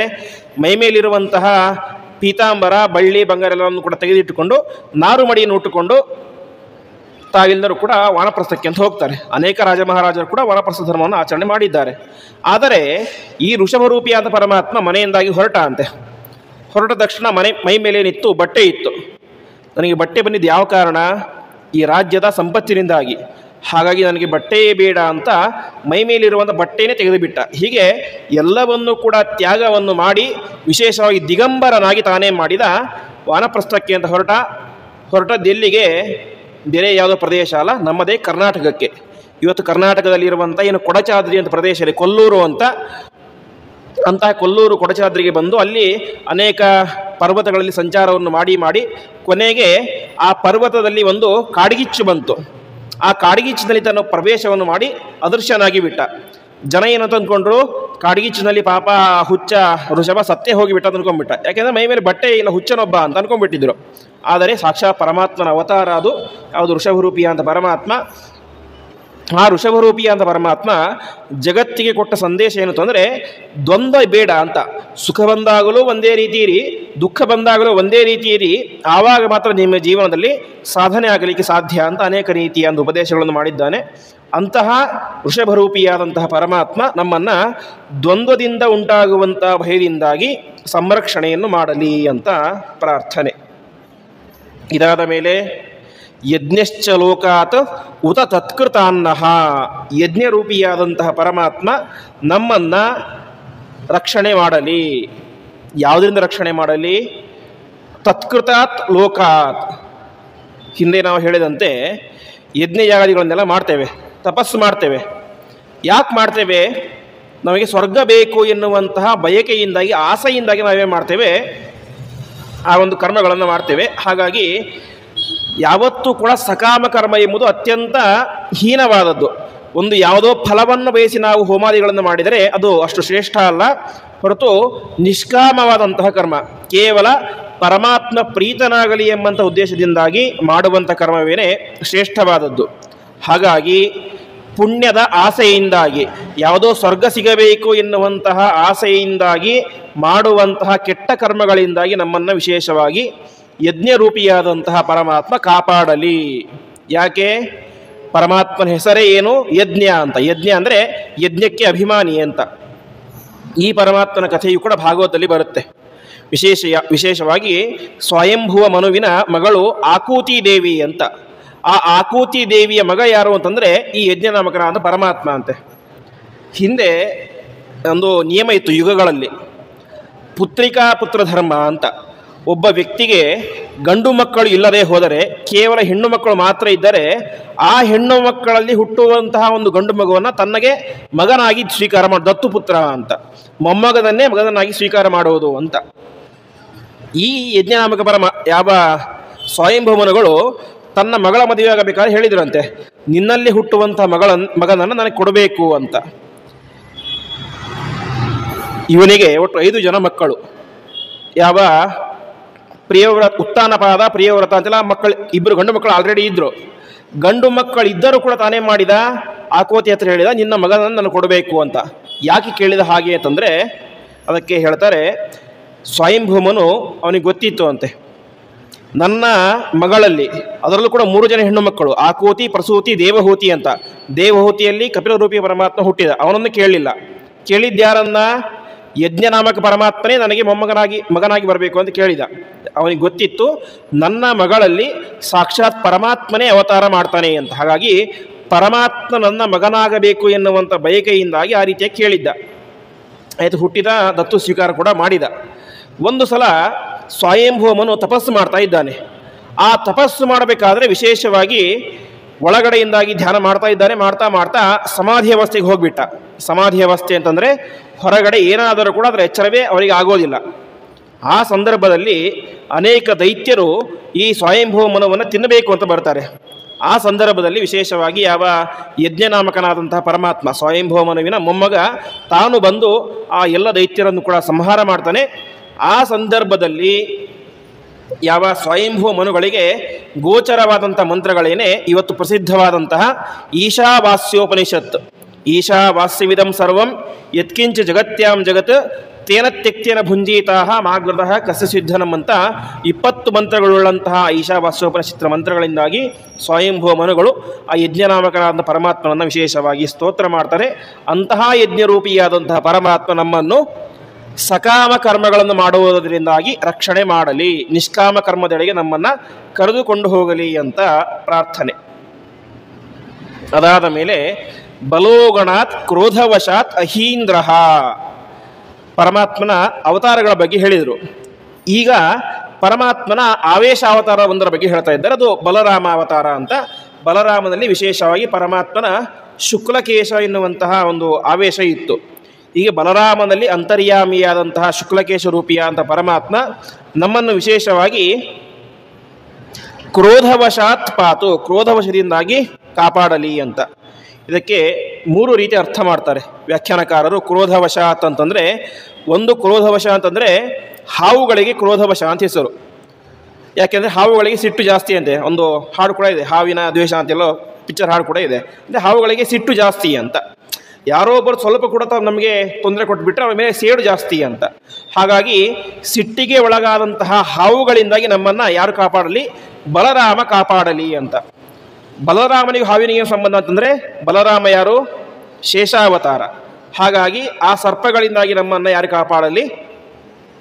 ಬಲರಾಮ ಕಾಪಾಡಲಿ. ಇದು ಒಂದು ಅರ್ಥ. ಇನ್ನೊಂದು ಅರ್ಥ, ಕ್ರೋಧವಶ ಎಂಬಂತಹ ಅನೇಕ ದೈತ್ಯರ ಗಣ ಇದೆ. ಆ ಕ್ರೋಧವಶರೆಂಬಂಥ ದೈತ್ಯರು ನಮ್ಮ ಒಳಗಡೆ ಪ್ರವೇಶ ಮಾಡಿ ನಮ್ಮನ್ನೇನು ಮಾಡ್ತಾರೆ? ಕ್ರೋಧಕ್ಕೆ ಪ್ರೇರಣೆ ಮಾಡ್ತಾರೆ, ಸಿಟ್ಟಿಗೆ ಪ್ರೇರಣೆ ಮಾಡ್ತಾರೆ. ನಮಗೆ ಸುಮ್ಮನೆ ಸಿಟ್ಟು ಬರುವಂತೆ ಪ್ರೇರಣೆ ಮಾಡ್ತಾರೆ. ಸಿಟ್ಟೇನಾಗುತ್ತೆ? ಸಿಟ್ಟು ಬಂದಾಗ ನಮ್ಮ ಮಾತು, ನಮ್ಮ ಬುದ್ಧಿ ಯಾವುದಕ್ಕೂ ನಮ್ಮ ಕೈಲಿ ಇರೋದಿಲ್ಲ. ಯಾರ ಕೈಲಿರುತ್ತೆ? ಕೋಪದ ಕೈಲಿ ಇರುತ್ತೆ. ಅದಕ್ಕೆ ಹೇಳ್ತಾರೆ, ಕೋಪದ ಕೈಯಲ್ಲಿ ಯಾವತ್ತೂ ಕೂಡ ಬುದ್ಧಿಯನ್ನು ಕೊಡಬೇಡಿ ಅಂತ. ಕೋಪದ ಕೈಯಲ್ಲಿ ಬುದ್ಧಿ ಕೊಟ್ಟುಬಿಟ್ರೆ ಎಲ್ಲವೂ ಹಾಳಾಗಿ ಹೋಗಿಬಿಡುತ್ತೆ.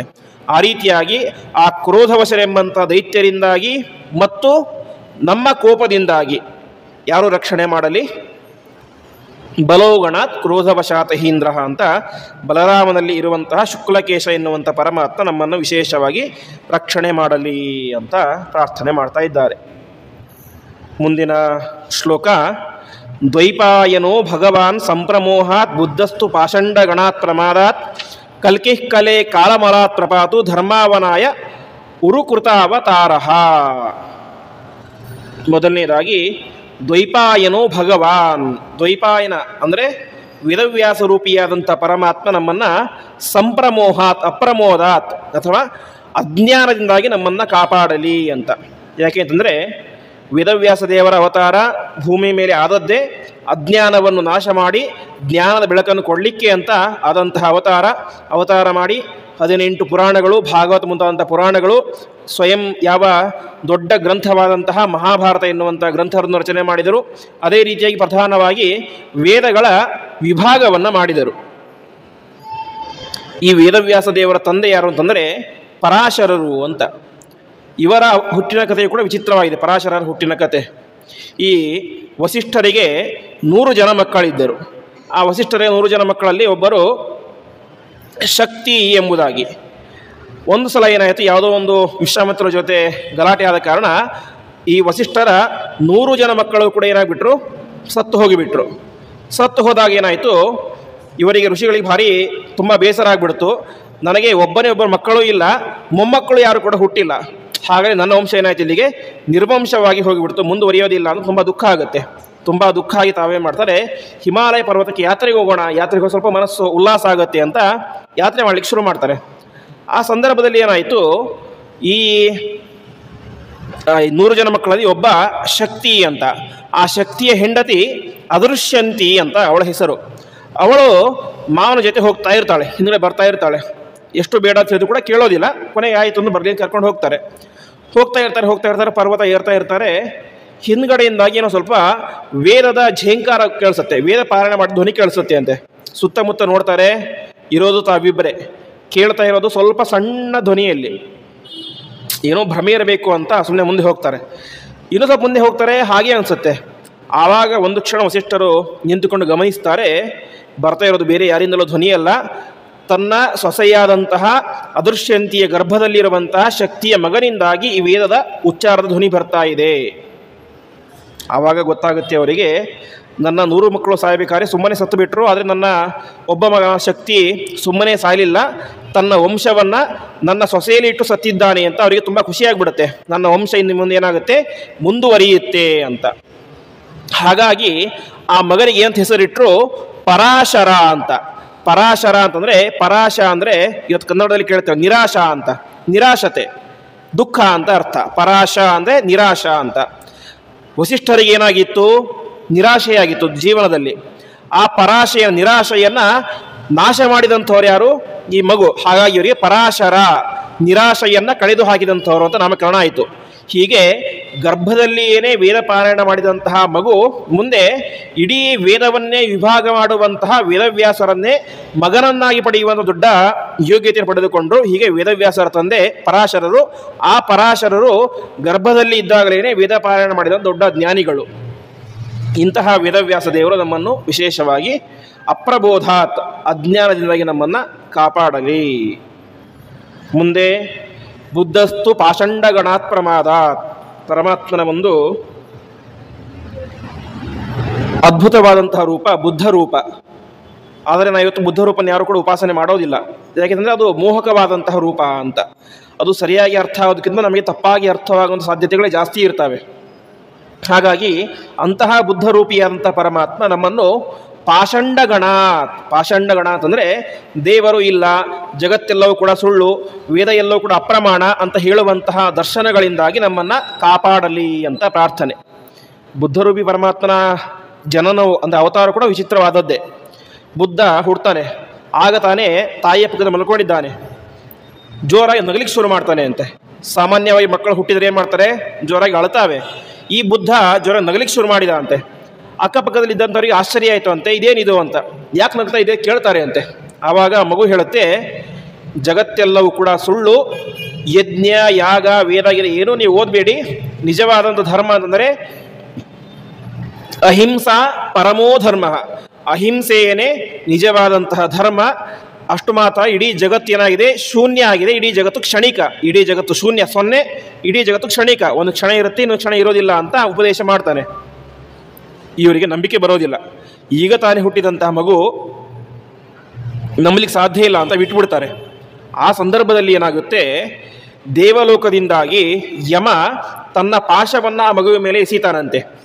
ಇಂದ್ರ ವಜ್ರಾಯುಧವನ್ನು ಎಸೀತಾನೆ. ರುದ್ರದೇವರು ತಮ್ಮ ತ್ರಿಶೂಲವನ್ನು ಆ ಮಗುವಿನ ಮೇಲೆ ಎಸೀತಾರೆ. ಅನೇಕ ಆಯುಧಗಳು ಮಗುವಿಗೆ ಬಂದು ಬಿದ್ದರೂ ಕೂಡ ಮಗು ಆ ಆಯುಧಗಳ ಮೇಲೆ ಮಲಗಿಕೊಂಡು ನಗನಾಗ್ತಾ ಇರುತ್ತೆ ಅಂತೆ. ಆವಾಗ ಸುತ್ತಮುತ್ತಲಿದ್ದಂಥವ್ರಿಗೆ ಗೊತ್ತಾಗುತ್ತೆ, ಈ ಮಗು ಸಾಮಾನ್ಯ ಮಗು ಅಲ್ಲ, ಸಾಕ್ಷಾತ್ ದೊಡ್ಡ ಜ್ಞಾನಿಯಾಗಿದ್ದಾನೆ ಅಂತ. ಅವನ ಮಾತನ್ನು ನಂಬಿಕೊಂಡು ಮುಂದುವರೆದಿದ್ದೇನೆ ಯಾವುದು, ಬೌದ್ಧ ಪಂಥ ಅಂತ. ನಮ್ಮ ದೇಶದಲ್ಲಿ ಸುಮಾರು 12-13 ಶತಮಾನಗಳ ಹಿಂದೆ ಗಟ್ಟಿಯಾಗಿ ಬೇರೂರಿದ್ದು ಯಾವುದು ಅಂತಂದರೆ ಬೌದ್ಧ ಪಂಥ. ಆ ಬೌದ್ಧ ಪಂಥವನ್ನು ಹೊಡೆದೋಡಿಸಿ ಆಮೇಲೆ ವೈದಿಕ ಪಂಥಗಳು ಶುರುವಾದವು. ಅದ್ವೈತ, ವಿಶಿಷ್ಟಾದ್ವೈತ, ದ್ವೈತ ಇವೆಲ್ಲ ಕೂಡ ಪ್ರಾರಂಭವಾದವು. ಆದರೆ ಇವೆಲ್ಲ ಕೂಡ ಬರೋಕ್ಕಿಂತ ಮುಂಚೆ ಗಟ್ಟಿಯಾಗಿ ಇದ್ದದ್ದು ಯಾವುದು ಅಂದರೆ ಅದು ಬೌದ್ಧ ಪಂಥ. ಅದಕ್ಕೆ ಮೂಲ ಕಾರಣ ಈ ಒಂದು ಬುದ್ಧನ ಉಪದೇಶ. ಹೀಗೆ ಅಂತಹ ಬುದ್ಧ ರೂಪಿಯಾದ ಪರಮಾತ್ಮ ನಮ್ಮನ್ನು ಅವೈದಿಕ ಮಾರ್ಗದಿಂದಾಗಿ ರಕ್ಷಣೆ ಮಾಡಲಿ. ಆಮೇಲೆ ಕಲ್ಕಿ ಕಲೆ ಕಾಲಮಾಲಾತ್ ಪ್ರಪಾತು. ಈಗ ನಾವಿರೋದು ಕಲಿಯುಗ. ಯುಗದ ಧರ್ಮವೇನೇ ಅಧರ್ಮ. ಯುಗದ ಧರ್ಮ ಅಂದರೆ ಅಧರ್ಮ, ಕೆಟ್ಟ ಮಾರ್ಗದಲ್ಲಿ ನಡೆಯುವುದೇನೆ ಕಲಿಯುಗದ ಸಹಜವಾದಂಥ ಧರ್ಮ. ಏಕೆಂದರೆ ಈ ಕಲಿಯುಗದಲ್ಲಿ ಧರ್ಮ ಇರೋದು ಕೇವಲ 25% ಮಾತ್ರ. ಕೃತಯುಗದಲ್ಲಿ 100% ಇತ್ತು, ತ್ರೇತೆಯಲ್ಲಿ 75%, ದ್ವಾಪರದಲ್ಲಿ 50%, ಕಲಿಯುಗದಲ್ಲಿ 25% ಮಾತ್ರ. ಹಾಗಾಗಿ ಕಲಿಯುಗದಲ್ಲಿ ತಪ್ಪು ಕೆಲಸಗಳನ್ನು ಮಾಡಲಿಕ್ಕೆ ಅವಕಾಶಗಳು ಜಾಸ್ತಿ ಇರ್ತವೆ. ಇಂತಹ ಕೆಟ್ಟ ಮಾರ್ಗದಿಂದಾಗಿ ನಮ್ಮನ್ನು ಕಲ್ಕಿ ಕಲೆ ಕಾಲಮಲಾತ್ ಪ್ರಪಾತು, ಕಲಿಯುಗದ ದೋಷಗಳಿಂದಾಗಿ ನಮ್ಮನ್ನು ವಿಶೇಷವಾಗಿ ಕಲ್ಕಿ ರೂಪಿಯಾದಂತಹ ಪರಮಾತ್ಮ ಕಾಪಾಡಲಿ ಅಂತ. ಯಾಕೆ, ಮುಂದೆ ಇದೇ ಕಲ್ಕಿ ರೂಪಿಯಾದಂಥ ಪರಮಾತ್ಮ ಕಲಿಯುಗದ ಕೊನೆಯಲ್ಲಿ ತಾನು ಶಂಬಳ ಎನ್ನುವಂಥ ಗ್ರಾಮದಲ್ಲಿ ಅವತಾರವನ್ನು ಮಾಡಿ ಎಲ್ಲ ದುಷ್ಟರನ್ನು ಕೂಡ ಸಂಹಾರ ಮಾಡಿ ಯಾವ ಕೃತಯುಗ ಪ್ರಾರಂಭ ಆಗಲಿಕ್ಕೆ ಕಾರಣ ಆಗ್ತಾನೆ. ಹಾಗಾಗಿ ಅಂತಹ ಪರಮಾತ್ಮ ನಮ್ಮನ್ನು ಕಾಪಾಡಲಿ ಅಂತ ಪ್ರಾರ್ಥನೆ ಮಾಡಬೇಕು ಅಂತೆ. ಇವನೆಂಥವನು, ಧರ್ಮಾವನಾಯ ಉರುಕೃತಾವತಾರ ಅಂತ. ಧರ್ಮ ಸಂರಕ್ಷಣೆಗೋಸ್ಕರ ಪರಮಾತ್ಮ, ಇಲ್ಲಿಗೆ ಪರಮಾತ್ಮನ ಅವತಾರಗಳ ಚಿಂತನೆ ಮುಗಿಯುತ್ತೆ. ಇಷ್ಟೆಲ್ಲ ಪರಮಾತ್ಮ ಅವತಾರ ಮಾಡಿದ್ಯಾಕೆ ಅದಕ್ಕೆ ಕೊನೆಗೆ ಹೇಳ್ತಾ ಇದ್ದಾರೆ, ಧರ್ಮಾವನಾಯ ಉರುಕೃತ ಅವತಾರ. ಪರಮಾತ್ಮ ಮತ್ತೆ ಮತ್ತೆ ಮತ್ತೆ ಅವತಾರ ಮಾಡ್ತಾ ಇದ್ದಾನೆ. ಇಷ್ಟೆಲ್ಲ ಯಾಕೆ ಮಾಡ್ತಾ ಇದ್ದಾನೆ? ತನ್ನ ಸ್ವಾರ್ಥಕ್ಕೋಸ್ಕರನ ಅಲ್ಲ, ಮತ್ತೆ ಧರ್ಮಾವನಾಯ, ಅವರ ಅಂದರೆ ರಕ್ಷಣೆ, ಧರ್ಮವನ್ನು ರಕ್ಷಣೆ ಮಾಡಲಿಕ್ಕೋಸ್ಕರವಾಗಿ ಪರಮಾತ್ಮ ಅವತಾರ ಮಾಡ್ತಾ ಇದ್ದಾನೆ. ಅಂತಹ ಪರಮಾತ್ಮನ ಹತ್ತಿರ ನಾವು ವಿಶೇಷವಾಗಿ ಈ ರೀತಿಯಾಗಿ ಪ್ರಾರ್ಥನೆ ಮಾಡಬೇಕು ಅಂತ ತಿಳಿಸಿಕೊಡ್ತಾ ಇದೆ. ಇಲ್ಲಿಗೆ ಅವತಾರಗಳ ಚಿಂತನೆ ಮುಗಿಯಿತು. ಅಂದರೆ ದಶಾವತಾರಗಳು, ಪ್ರಸಿದ್ಧವಾದ 10 ಅವತಾರಗಳು. ಅದೇ ರೀತಿಯಾಗಿ ಧನ್ವಂತರಿ, ಕಪಿಲ, ದತ್ತಾತ್ರೇಯ, ವೇದವ್ಯಾಸ ಮುಂದಂತ ಬೇರೆ ಬೇರೆ ಅವತಾರಗಳು, ಅದರ ಪ್ರಾರ್ಥನೆ ಆಯಿತು. ಇದಾದ ಮೇಲೆ ಕೇಶವಾದಿ ನಾಮಗಳ ಪ್ರಾರ್ಥನೆ ಪ್ರಾರಂಭ ಆಗುತ್ತೆ. ಮಾಂ ಕೇಶವೋ ಗದಯ ಪ್ರಾತರವ್ಯಾತ್ ಗೋವಿಂದ ಆಸಂಗವ ಆತ್ತವೇಣು ನಾರಾಯಣ ಪ್ರಾಹ್ಣ ಉದಾತ್ತ ಶಕ್ತಿ ಮಧ್ಯಂದಿನೇ ವಿಷ್ಣುರರೀಂದ್ರಪಾಣಿ. ಪ್ರಾರಂಭದ ನಾಮ ಏನು? ಕೇಶವ. ಕೇಶವ ಎನ್ನುವಂತಹ ಪರಮಾತ್ಮ ನಮ್ಮನ್ನು ಪ್ರಾತಃ ಅವ್ಯಾತ್, ಪ್ರಾರಂಭದಲ್ಲಿ ಬೆಳಗಿನ ಕಾಲದಲ್ಲಿ ಕಾಪಾಡಲಿ ಅಂತ. ಬೆಳಗಿನ ಕಾಲ ಅಂದರೆ ಯಾವುದು? 6 ಗಂಟೆ ಬೆಳಗಿನ ಕಾಲ ಅಲ್ಲ, 7 ಗಂಟೆ ಬೆಳಗಿನ ಕಾಲ ಅಲ್ಲ, ಹೊರತು 4:15 ಗಂಟೆ. ಅರ್ಥಾತ್ ಸೂರ್ಯ ಹುಟ್ಟುವುದಕ್ಕಿಂತ ಮುಂಚೆ ಸೂರ್ಯನ ಸಾರಥಿಯಾದಂತಹ ಯಾವ ಅರುಣ ಬರ್ತಾನಲ್ಲ, ಅರುಣೋದಯ ಕಾಲ, ಆ ಅರುಣೋದಯ ಕಾಲ ನಿಜವಾದಂತಹ ಪ್ರಾತಃ ಕಾಲ ಅಂತ. ಹಾಗಾಗಿ ಆ ಕಾಲದಲ್ಲಿ ವಿಶೇಷವಾಗಿ ಎದ್ದುಕೊಂಡು ಸ್ನಾನಾದಿಗಳನ್ನು ಮಾಡಬೇಕು ಅಂತ ಶಾಸ್ತ್ರ ವಿಧಾನ ಮಾಡುತ್ತೆ, ಶಾಸ್ತ್ರಗಳ ಅಧ್ಯಯನ ಮಾಡಬೇಕು ಅಂತ ಹೇಳುತ್ತೆ. ಆದರೆ ಸಾಧ್ಯ ಇಲ್ಲ. ಹಾಗಾಗಿ ಅದನ್ನು ಮಾಡಿಸುವಂತೆ ನಾವು ಪ್ರಾರ್ಥನೆ ಮಾಡಬೇಕು. ಯಾರನ್ನ? ವಿಶೇಷವಾಗಿ ಕೇಶವ ರೂಪಿಯಾದಂತಹ ಪರಮಾತ್ಮನನ್ನ ಅಂತ ಹೇಳ್ತಾ ಇದ್ದಾರೆ. ಆ ಕೇಶವ ರೂಪಿಯಾದ ಪರಮಾತ್ಮನಿಗೆ ಕೇಶವ ಅಂತ ಯಾಕೆ ಹೆಸರು ಅಂತಂದರೆ ಅನೇಕ ವಿಚಾರಗಳನ್ನು ಹೇಳ್ತಾರೆ. ಪ್ರಧಾನವಾಗಿ ಕ ಅಂತಂದರೆ ಬ್ರಹ್ಮದೇವರು, ಈಶ ಅಂದರೆ ರುದ್ರದೇವರು, ಕಶ್ಚ ಈಶಶ್ಚ ಕೇಶವ್, ಅವರಿಬ್ಬರಿಗೂ ಕೂಡ ನಿಯಾಮಕನಾಗಿದ್ದಾನೆ ಪರಮಾತ್ಮ. ಹಾಗಾಗಿ ಪರಮಾತ್ಮನಿಗೆ ಕೇಶವ ಅಂತ ಹೆಸರು. ಅದೇ ರೀತಿಯಾಗಿ ಸುಂದರವಾದಂಥ ಕೇಶ ಇರುವಂಥವನು ಅಂತ. ಪರಮಾತ್ಮ ಕೃಷ್ಣನಾಗಿ ಅವತಾರ ಮಾಡಿದ ಸುಂದರವಾದ ಮುಂಗುರುಳು ಇತ್ತು. ಅದರಿಂದಾಗಿ ಎಲ್ಲ ಗೋಪಿಕಾ ಸ್ತ್ರೀಯರು ಕೂಡ ಕೃಷ್ಣನ ಹತ್ರ ಬರ್ತಾ ಇದ್ರು. ಅಷ್ಟು ಆಕರ್ಷಣೀಯವಾದಂತಹ ಕೇಶಗಳು ಪರಮಾತ್ಮನದ್ದು. ಹಾಗಾಗಿ ಪರಮಾತ್ಮನಿಗೆ ಕೇಶವ ಅಂತ ಹೆಸರು. ಇನ್ನೊಂದು ಕೇಶಿ ಎನ್ನುವಂಥ ದೈತ್ಯನನ್ನು ಪರಮಾತ್ಮ ಸಂಹಾರ ಮಾಡಿದ, ಹಾಗಾಗಿ ಕೇಶವ ಅಂತ ಹೆಸರು. ಹೀಗೆ ಅಂತಹ ಕೇಶವರೂಪಿಯಾದಂಥ ಪರಮಾತ್ಮ ನಮ್ಮನ್ನು ಕಾಪಾಡಲಿ. ಯಾವಾಗ? ಬೆಳಗಿನ ಜಾವದಲ್ಲಿ. ಅದಾದ ಮೇಲೆ ನೆಕ್ಸ್ಟು ಗೋವಿಂದನಿಗೆ ಬರ್ತಾರೆ. ಮಧ್ಯೆ ಒಂದು ಹೋಯಿತು ಕೇಶವ, ನಾರಾಯಣ, ಮಾಧವ, ಗೋವಿಂದ ಅಂತ. ಇದರಲ್ಲಿ ಗೋವಿಂದಕ್ಕೆ ಬರ್ತಾರೆ. ಗೋವಿಂದ ಆಸಂಗವ ಆತ್ತವೇಣು. ಗೋವಿಂದ ನಮ್ಮನ್ನು ಆಸಂಗವ ಕಾಲದಲ್ಲಿ ರಕ್ಷಣೆ ಮಾಡಲಿ ಅಂತ. ಆಸಂಗವ ಕಾಲ ಅಂತಂದರೆ ಈ ಸಾಮಾನ್ಯವಾಗಿ ಸಾಯಂಕಾಲ 7ರಿಂದ 7:30 ಸಂದರ್ಭ, ಅದಕ್ಕೆ ಆಸಂಗವ ಕಾಲ ಅಂತ ಹೆಸರು. ಅಂದರೆ ಮನೆಗೆ ಎಲ್ಲರೂ ಕೂಡ ಬಂದು ಸೇರುವಂತಹ ಸಮಯ ಅಂತ. ಗೋವುಗಳು ಮನೆಗೆ ಬರ್ತವೆ, ಆಫೀಸ್ಗೆ ಹೋದ ಜನರು ಕೂಡ ಆಫೀಸ್ ಮುಗಿಸ್ಕೊಂಡು ಮನೆಗೆ ಬರ್ತಾರೆ. ಹೀಗೆ 7-7:30 ಕಾಲ ಇದು ಮನೆಯಲ್ಲಿ ಎಲ್ಲರೂ ಕೂಡ ಬಂದು ಸೇರುವಂತಹ ಕಾಲ. ಹಾಗಾಗಿ ಆ ಒಂದು ಸಮಯವನ್ನು ವ್ಯರ್ಥ ಮಾಡಬಾರದು ಅಂತ ಮನೆಯಲ್ಲಿ ಎಲ್ಲರೂ ಕೂಡ ಸೇರಿಕೊಂಡು ವಿಶೇಷವಾಗಿ ಒಂದಿಷ್ಟು ಪಾರಾಯಣಾದಿಗಳನ್ನು ಮಾಡುವಂಥದ್ದು. ಆ ಸಂದರ್ಭದಲ್ಲಿ ಪ್ರತ್ಯೇಕ ಪಾರಾಯಣ ಮಾಡೋದಕ್ಕೂ ಒಟ್ಟಾಗಿ ಸೇರಿ ಪಾರಾಯಣ ಮಾಡೋದಕ್ಕೂ ಒಂದು ಬೇರೆ ವೈಬ್ರೇಷನ್ನೇ ಇರುತ್ತೆ. ಹಾಗಾಗಿ ಆ ಸಂದರ್ಭವನ್ನು ಯಾರು ಕೂಡ ವ್ಯರ್ಥ ಮಾಡಬಾರದು. ಹಾಗಾಗಿ ಗೋವಿಂದ ಆಸಂಗವ ಆತ್ತವೇಣು, ಕೈಯಲ್ಲಿ ಕೊಳಲನ್ನು ಹಿಡಿದಂತಹ ಗೋವಿಂದ ರೂಪಿಯಾದಂತಹ ಪರಮಾತ್ಮ ನಮ್ಮನ್ನು ವಿಶೇಷವಾಗಿ ಆಸಂಗವ ಕಾಲದಲ್ಲಿ ರಕ್ಷಣೆ ಮಾಡಲಿ. ಅರ್ಥಾತ್ ಆ ಸಂದರ್ಭದಲ್ಲಿ ನಮ್ಮನ್ನು ವಿಶೇಷವಾಗಿ ಧರ್ಮ ಕಾರ್ಯಗಳಿಗೆ ಕೇಳುವಂತೆ. ಇವತ್ತು ಸಾಮಾನ್ಯವಾಗಿ 6:30 7:00 ಅಂತಂದರೆ ಅದು ಬೆಂಗಳೂರಿನಲ್ಲಿ ಪ್ರವಚನದ ಸಮಯ. ಹಾಗಾಗಿ ನಮಗೆ ಪ್ರಾರ್ಥನೆ ಮಾಡಬೇಕು, ಆದಷ್ಟು ಪ್ರತಿನಿತ್ಯ ಪ್ರವಚನಗಳನ್ನು ಆ ಸಂದರ್ಭದಲ್ಲಿ ಕೇಳುವಂತೆ, ನೇರವಾಗಿ ಹೋಗಿ ಕೇಳುವಂತೆ ನಮ್ಮನ್ನು ಪ್ರೇರಣೆ ಮಾಡುವಂಥ ಗೋವಿಂದ ರೂಪಿಯಾದ ಪರಮಾತ್ಮನಲ್ಲಿ ನಾವು ಚಿಂತನೆ ಮಾಡಬೇಕು.